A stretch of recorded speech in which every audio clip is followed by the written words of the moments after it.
Friends and ఫ్యామిలీతో weekends కి farm house కి వెళ్ళి ఎంజాయ్ చేయాలనుకుంటే వెంటనే డోసే యాప్ ని డౌన్లోడ్ చేసుకుని బుక్ చేసుకోండి. నమస్తే రమగారు. నమస్తే జయ. రమగారు, మనం 12వ మెట్లో ఉన్నాము.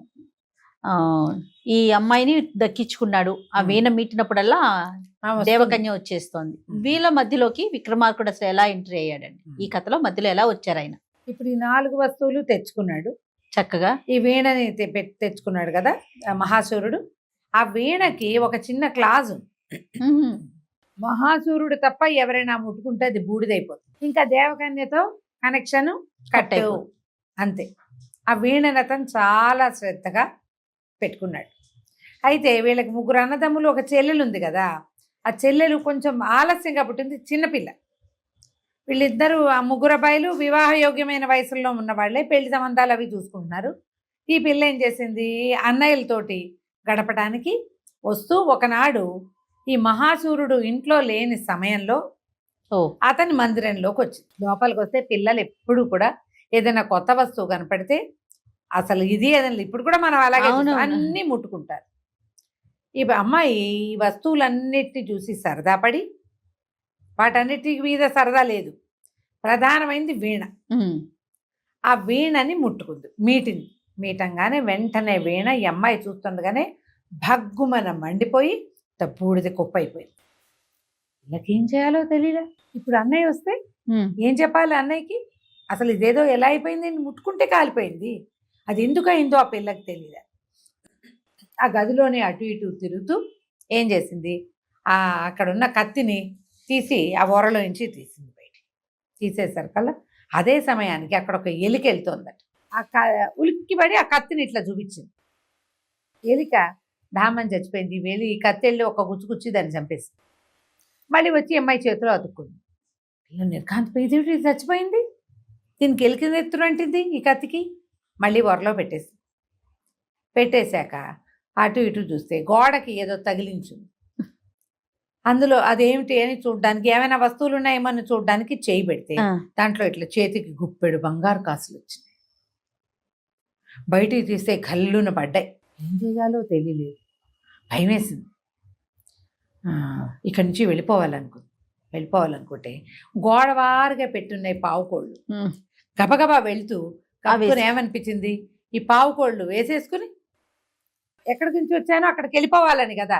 ఈ పిల్లకి ఉలిక్కిపడి ఆలోచించుకునే లోపల ఈ పావుకోళ్ళు రయ్యమని తీసిపోయి అమ్మాయి మందిరంలో దింపేసి, అమ్మో వీటికి ఏదో శక్తి ఉంది, కానీ పావుకోళ్ళు నేను ఇక్కడికి తెచ్చేసుకుంటే అన్నయ్యకి తెలిసిపోదు, మళ్ళీ నేను అన్నయ్య మందిరానికి వెళ్ళాలని పావుకోళ్ళు తొడుక్కు మళ్ళీ తీసుకెళ్ళిపోయినాయి అక్కడికి. పావుకోళ్ళు విడిచేసింది. అక్కడ విడిచేసి అటు ఇటు చూస్తుంటే ఆ గోడకి ఈ కత్తి ఓ పక్కన పెట్టిందా, ఈ దండం తగిలించి ఉంది, ఓ చిన్న చిలక్కొయ్య లాంటి దానికి. ఈ దండాలు అవి మన దగ్గర ఉండవు, ఋషుల దగ్గర ఉంటాయి. ఏమిటా అని ఆ దండం తీసి ఆ పైనుంచి ఇట్లా తీస్తూ ఉంటే పిల్ల ఒక్క రవ్వ పొట్టిది. ఆ దండం చేయి జారి ఆ ఎలిక దగ్గర పడి ఎలిక తుర్రుని పరిగెత్తి. అంటే ఈ దండంతో ఈ పని అవుతుంది, చచ్చిపోయిన వాళ్ళు బతుకుతారు. పరమాశ్చర్యంతో పిల్ల ఏం చేసింది, దండాన్ని అలాగ ఓ పేట వేసుకుని ఎక్కడుందో అక్కడ తగిలిచ్చింది. కత్తి గిత్తి అన్నీ పెట్టేసింది. ఆ బూడిదని మాత్రం ముట్టుకోకుండా నిశ్శబ్దంగా బయటకు వెళ్ళిపోయింది. సాయంకాలం వచ్చాడు మహాసూరుడు. రాగానే అందరితో గడిపొస్తాడు కదా, చుట్టుపక్కల జనాలు, రాజ్యంలో ఉన్నవాళ్ళు, అన్నదమ్ములు, నాన్న, అమ్మ, చెల్లెలు అందరిని చూసొస్తాడు. తన మందిరంలోకి వచ్చాక ఏకాంతంలోకి రాగానే పిలుస్తాడు దేవకన్యని. వచ్చి వీణ మీటుదామని వీణ దగ్గరకు వస్తే బూడిద కుప్ప. ఎలా జరిగింది అసలు? ఈ మందిరంలోకి ఎవరు వచ్చారు? అమిత దుఃఖం వచ్చేసింది. వస్తువులన్నీ చూస్తే అన్నీ యథావిధిగా పెట్టున్నాయి, ఇది ఒక్కటే ఇట్లా ఉంది. ఇంకా గబగబా బయటకు వచ్చాడు, అందరినీ ప్రశ్నించాడు. నా మందిరంలోకి ఎవరొచ్చారంటే పొద్దున్న అమృత కిరణ కళ వచ్చింది, చెల్లాయి వచ్చింది అనగానే పరిగెత్తుకుంటూ చెల్లాయి దగ్గరికి వెళ్ళాడు. అమ్మడు ఏం చేసావు అంటే, అమ్మాయి చాలా బిక్కమొహం పెట్టి, అన్నయ్య నన్ను క్షమించు, ఆ వీణ ఏదో ఆసక్తికరంగా ఉందని దాన్ని మీటపోయేసరికి అది భగ్గున మండి బూడిద కుప్ప అయిపోయింది. భయం వేసింది నాకు. నీ దగ్గర ఎన్నో విచిత్ర వస్తువులు ఉన్నాయి, వీణ పోతే పోయింది, అవన్నీ కూడా చాలా విచిత్రమైనవి కదా నువ్వు తెచ్చినవన్నయ్య అన్నది. అనగానే ఇతను అన్నాడు, ఆ విచిత్రాలన్నీ ఈ వీణ వల్లే వచ్చాయమ్మా, వీణ లేకపోతే ఇంకా నాకు జీవితమే లేదు, దేవకన్య లేదు ఇంకా నా జీవితంలో. ఓహో ఏడ్చి దుఃఖపడ్డాడు. వాళ్ళ అన్నయ్యలు ఇద్దరు చెప్పారు, ఇంత దుఃఖించకు, మానవులకి దేవకన్యలతోటి కుదరదు. నువ్వు ఋషుల దగ్గర అందరి దగ్గర అదే తెలుసుకున్నావు. ఎప్పుడు హింసకు పాల్పడని వాడివి చాలా హింసకు పాల్పడ్డావు అమ్మాయి కోసం. అమ్మాయి కోసమే 4 ఋషుల్ని చంపేసావు నువ్వు. కాబట్టి ఈ ప్రయత్నం మానుకో, వద్దు, 2 రోజులు ఏడు పర్వాలే, ప్రశాంతంగా ఉండమన్నారు. ఇంకా నీ జీవితంలో ఆమె లేదంటే ఆ వాక్యూమ్ కూడదని బెంగపెట్టేసుకున్నాడు. ఆ ఖాళీ పూరించబడదు, ఆమె లేకుండా నేను ఉండలేను, ఆమె నాకు కావాల్సిందే అని చెప్పి ఏం చేశాడు, ఆగమేఘాల మీద పరిగెత్తుకుంటూ వెళ్ళిపోయాడు. ఈ దేవకన్యని సాధించాలి. ఎట్లా సాధిస్తాడు దేవకన్యని? కష్టం కదా, చాలా కష్టం కదా. అక్కడి నుంచి కాళికాదేవి ఆలయానికి వెళ్ళి దేవలోక ప్రవేశం కావాలి నాకని ప్రార్థన మొదలుపెట్టాడు. కొన్ని రోజులు అవ్వగానే ఆవిడ ఏం లేదు, అమ్మవారి ప్రత్యక్షమై దేవలోక ప్రవేశమే కదా, వెళ్ళిపో అని వీడిని దేవలోకానికి పంపించేసి దేవలోకం మీద యుద్ధం ప్రకటించాడు. వెళ్ళి కత్తుందిగా దేవలోక తలుపులు కొట్టడం మొదలుపెట్టాడు. దేవేంద్రుడు వచ్చాడు. ఎవడరా నువ్వు, మానవుడివి, నీకు దేవలోక ప్రవేశం ఏమిటి, నేను లోపలికి రానివ్వు అంటే, నా భార్య ఇక్కడ ఉండాలి, నేను వలచిన స్త్రీ, నేను ఆమె కోసం వచ్చా, ఆమెను ఇచ్చేస్తే నా దారిని నేను వెళ్ళిపోతా అనేసరికల్లా వీడిని చంపేయండి అని సైనికుల్ని పంపించాడు. దేవ సైన్యం, దేవతలు అందరూ కూడా, వాళ్ళంతా ఇంతో అంత అమృతం పుచ్చుకున్న వాళ్ళే. కానీ ఈ కుర్రాడి దగ్గర ఉన్న కత్తి ఎవరినైనా నరికేస్తుంది. ఎవరు వచ్చినా వీడు కత్తి చూపిస్తాడు, ఆ కత్తి పోయి అందరినీ కొట్టేస్తుంది. ఈ సైనికులు సగం మంది చచ్చిపడ్డారు. వాళ్ళలో కొంతమంది పరిగెత్తుకుంటూ దేవేంద్రుడి దగ్గరికి వెళ్ళారు. ఎందుకంటే ఈ గోల, వాడు అసహాయ సూర్యుడు, వాడి దగ్గర ఎవరు లేరు, వాడి చేతిలో ఉన్న కత్తే మహాద్భుతమైన కత్తి, ఎవరిదో తపశక్తి వల్ల వచ్చింది, వాడు ఆ కత్తే చూపిస్తున్నాడు, అంతకంటే వాడు చేసేదేం లేదు యుద్ధం. ఆ కత్తే నరికేస్తోంది అందరినీ. అందరూ క్షతగాత్రులు కానీ ఉన్నారు, కొంతమంది చచ్చిపోయారు. ఓకే, మర్మంలో తగిలిన వాళ్ళు చచ్చిపోతారు, వేరే చోట తగిలిన వాళ్ళు జీవించుకుంటారు, చంపేస్తుంది అంతే. ఇక నువ్వు స్త్రీలను అప్పచెప్పేసేయండి అని అందరూ సైనికులు చెప్పారు. చెప్పేసరికి సరే, ఈ దేవలోకంలో ఉన్న ఆయన సలహాదారులు ఉంటారు కదా, బృహస్పతి వాళ్ళు, దేవగురువు. మానవుడు ఎక్కువ కాలం జీవించి ఉండడు. దేవకాంతల్ని వాడు పట్టుకెళ్ళినా కొన్నాళ్ళ తర్వాత వీళ్ళు వచ్చేస్తారు, వాడు పోతాడు, ఎట్లాగూ పంపించు, ఈ జన నష్టం లేకుండా ఉంటుందంటే నేనేం చెప్పాడంటే, నాయన ఈ లోకం నిండా స్త్రీలే, ఎంతో మంది ఉన్నారు దేవకాంతలు, నీకు కావలసిన వాళ్ళని నువ్వు వెతుక్కో అంటే, ఇతను దేవలోకమంతా తిరిగి ఆ 3 దేవకాంతల్ని పట్టుకున్నాడు. 3 దేవకాంతల్ని దేవేంద్రుడి, వెళ్ళిపోండి వీడి వెనకాల మీరని చెప్పాడు. అక్కా చెల్లెళ్ళు వాళ్ళు 3 దేవకాంతల్ని తీసుకుని మన ఈ మహాసురుడు బయలుదేరాడు. అయితే ఈ దేవలోకం దాటేశాడు.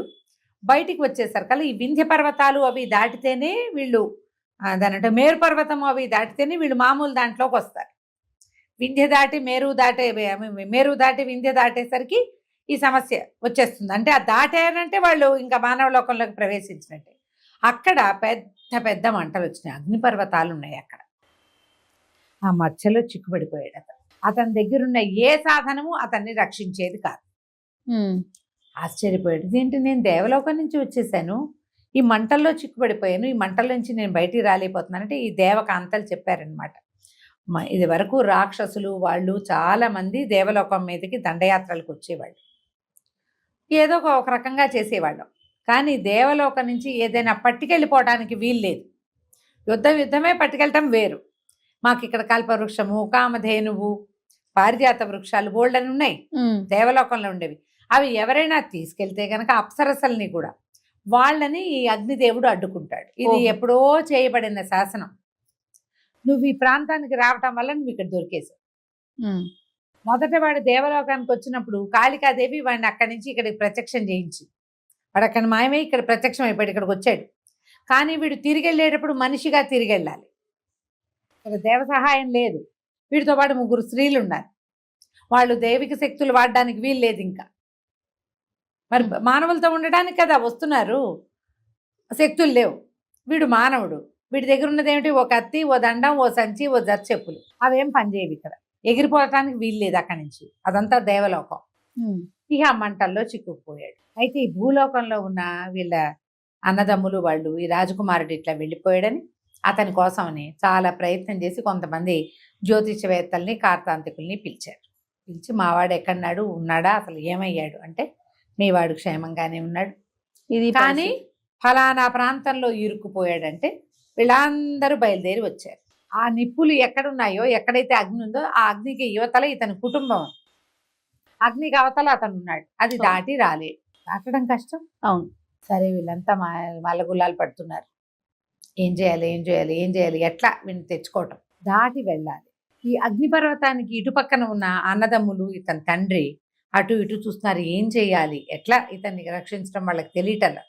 అయితే ఏమైంది, ఆ సమీపంలో ఒక దేవాలయం ఉందట.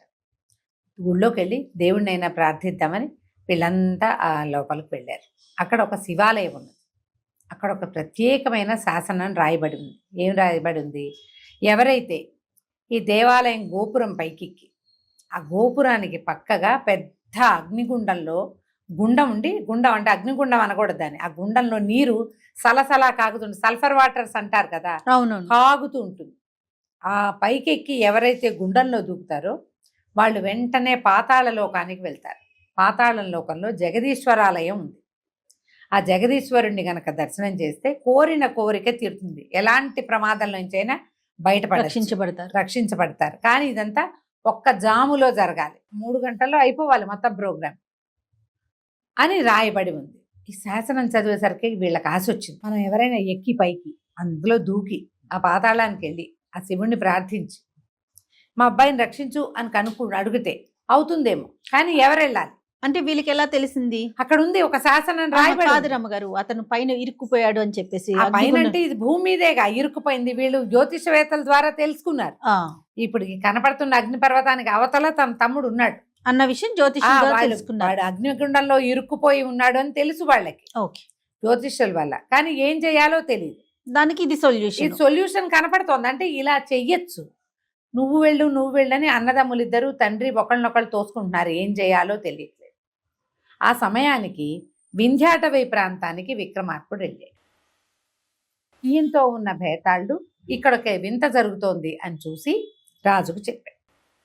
ఈయన గుర్రం మీద తోలుకుంటూ అక్కడికి వెళ్ళాడు. వెళ్ళేసరికి ఆ దేవాలయంలో వీళ్ళంతా అన్నదమ్ములు, తండ్రి, ఒకళ్ళిద్దరు జ్యోతిష్యవేత్తలు, 2 సర్వసైన్యాధ్యక్షులు వాళ్ళు ఉన్నారు. అందరూ ఇది జరిగింది, ఈ కుర్రాడు ఎలాంటి సాహసం చేసి ఇట్లా ఇరుక్కుని పోయాడు అంత చెప్పారు. చెప్పేసరికల్లా విక్రమార్కుడు అన్నాడు, మీరందరూ ధైర్యం వహించి ఉండండి, ఆ జగదీశ్వరుని ప్రసన్నం చేసుకునే పూచి నాది. వీళ్ళు చూస్తూ ఉండగానే ఈ మన విక్రమార్కుడు దేవాలయ శిఖరానికి ఎక్కి శిఖరం మీద నుంచి ఆ పక్కనుండి ఆ సలసలా కాగుతున్న నీళ్లతో ఉన్న గుండంలోకి ఒకటే దూకు. హాహాకారాలు చేశారు కిందున్న వాళ్ళంతా.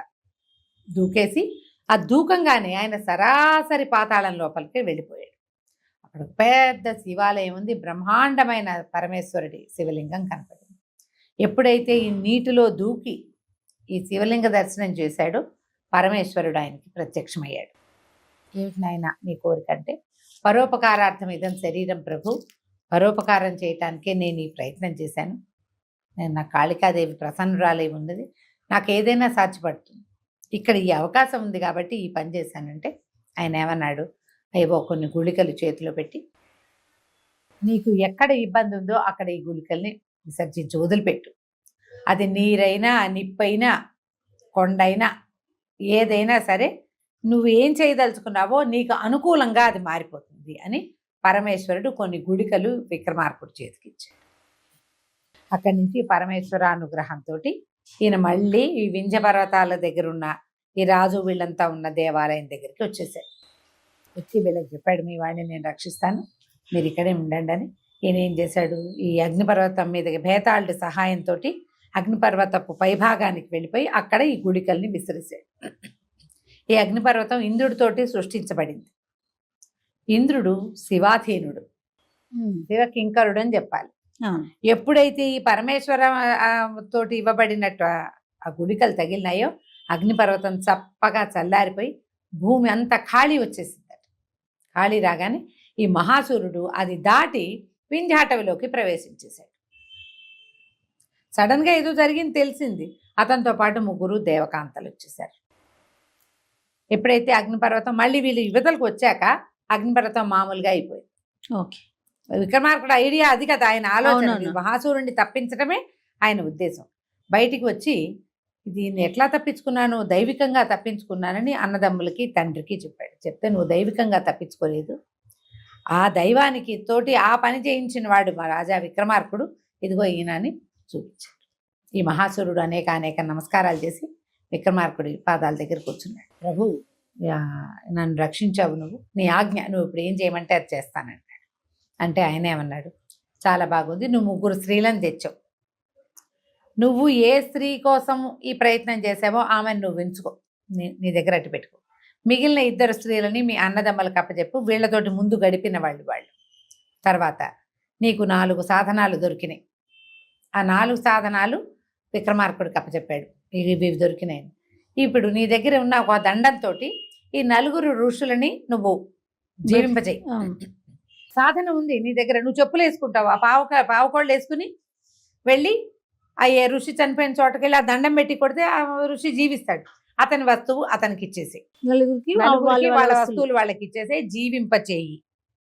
నీకు కావాల్సింది లభించింది, నువ్వు రాజ్యానికి వచ్చేసావు, స్త్రీ ఎలాగూ నీతో ఉంది, ఆమె మానవ స్త్రీలాగానే నీతో ఉంటుంది అని చెప్పాడు. మహాసూరుడు అట్లాగేనని నమస్కారం చేసి ఈ 4 ఋషుల్ని బతికించాడు. ఎవరి వస్తువులు వాళ్ళకి ఇచ్చేస్తే ఆ 4 ఋషులు విక్రమార్కుడి దగ్గరకు వచ్చారు. మహాప్రభు, నీ వల్ల మేము మళ్ళీ జీవించాము, ఈ యువకుడికి ఈ ఆలోచనని నువ్వే కలిగించావు, మేము చేసిన ఈ అంటే ఏమనాలి, దుష్కార్యమే ఇది. స్త్రీ వ్యామోహంలో పడి తపశక్తితో సంపాదించుకున్న వస్తువుల్ని మానవుడి పరం చేసాం, వృధా అయిపోయింది తపశక్తి అంతా, ఈ వస్తువులు నువ్వే ఉంచుకో, మాకొద్దు, మేము మళ్ళీ తపస్సు చేసుకోవడానికి వెళ్ళిపోతాం, నువ్వు ఇవ్వటం వల్ల నీ వల్ల మాకు మళ్ళీ జీవితం లభించింది, తపస్సు చేసుకునేందుకు అవకాశం లభించిందని విక్రమార్కుడిని నమస్కారం చేసి ఆశీర్వదించి, నమస్కారం అనకూడదు, ఆశీర్వదించి ఈ మహాసూరుణ్ణి ఆ దేవకాంతల్ని కూడా ఆశీర్వదించి 4 ఋషులు, తపసంపన్నులు 4, ఒకళ్ళ సాధకులు, యోగి, ఋషి, వీళ్ళు సిద్ధుడు, 4 వాళ్ళ దారిని వాళ్ళు వెళ్ళిపోయారు. విక్రమార్కుడు ఆ 4 వస్తువుల్ని మళ్ళీ మహాసూరుడికి అప్పచెప్పాడు. ఇవి నువ్వే సంపాదించుకున్నావు, లోక కళ్యాణం కోసం మాత్రమే వీటిని వాడు అని చెప్పి వాళ్ళకి వీడుకోలు చెప్పి బయలుదేరి వెళ్ళిపోయాడు.